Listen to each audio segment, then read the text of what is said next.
민간인 신분이 된 윤 전 대통령 불소추 특권도 잃어버렸습니다.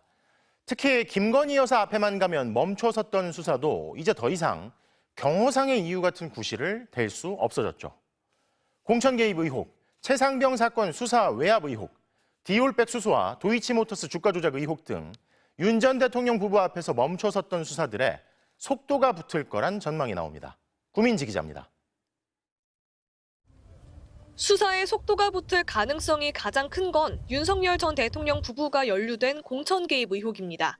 창원지검에서 사건을 넘겨받은 서울중앙지검은 명태균 씨가 지난 대선 전 윤 전 대통령을 위해 무상 여론조사를 해준 대가로 김영선 전 의원 공천을 받았는지 수사하고 있습니다. 여론조사 결과를 무상으로 주고받으면 정치자금법 위반이 될 수 있고 당 공천에 개입해 특정 후보의 공천을 도왔다면 공직선거법 위반의 소지도 있습니다. 앞서 검찰은 윤 총장이 궁금해하니 조사를 서두르라는 명 씨 통화 녹음 파일과 명 씨가 윤 전 대통령 부부에게 여론조사 자료를 보내면서 나눈 대화 내역을 확보했습니다. 윤 전 대통령 부부와 명 씨의 통화 내용도 확인했습니다.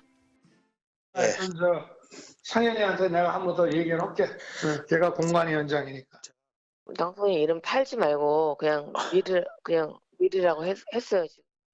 검찰은 작년에 이 자료들을 이미 확보해놓고 윤 전 대통령 부부 직접 조사를 미적대고 있습니다. 오세훈 서울시장 등 국민의힘 유력 정치인들도 연루된 사건이라 조기 대선 국면에 돌입하기 전 수사의 속도를 낼 가능성이 있습니다. 1년 반 넘게 진상이 규명되지 않고 있는 해병대 최상병 순직 사건 수사 외압 의혹 수사도 탄력을 받을지 관심이 쏠립니다. 공수처는 윤 전 대통령의 경로 여부도 확인하지 못한 채 수사에 공전을 거듭해왔습니다. 김건희 여사 관련 사건도 남아 있습니다. 서울고검은 김 여사의 명품 가방 수수 의혹과 도이치모터스 주가 조작 의혹 사건 재수사 여부를 넉 달 넘게 검토하고 있습니다. 권오수 전 도이치모터스 회장 등 주가 조작범들은 어제 대법원에서 모두 유죄가 확정됐습니다. 윤 전 대통령 파면 결정까지 나오면서 검찰이 김 여사 재수사 여부도 조만간 결론 내릴 가능성이 높다는 전망이 나옵니다. MBC 뉴스 구민지입니다.